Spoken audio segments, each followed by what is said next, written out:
finding emergent sites and reaching at these locations by the staff.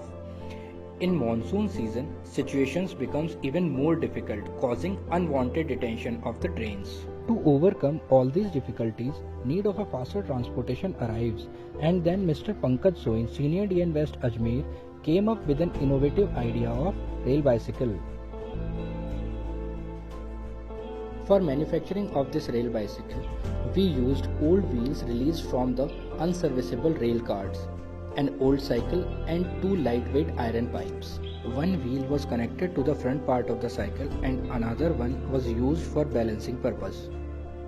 These parts were connected to the cycle with the help of nut-bolt system, which makes it easy to assemble and dismantle. With the help of rail bicycle, our trackman can easily reach to the emergency locations for urgent repairs.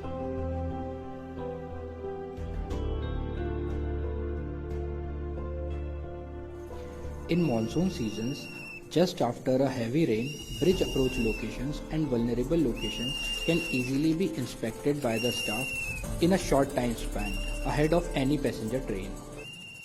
Sometimes, jerk messages are received from loco pilots.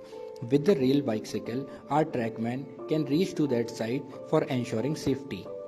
Apart from emergency situations, rail bicycle will be very helpful for hot weather patrolling and daily monitoring of the track.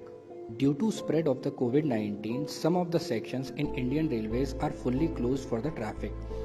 In these sections, rail bicycle can be used for patrolling to ensure safety and security in the section. This is a lightweight structure which can easily be lifted by one person only.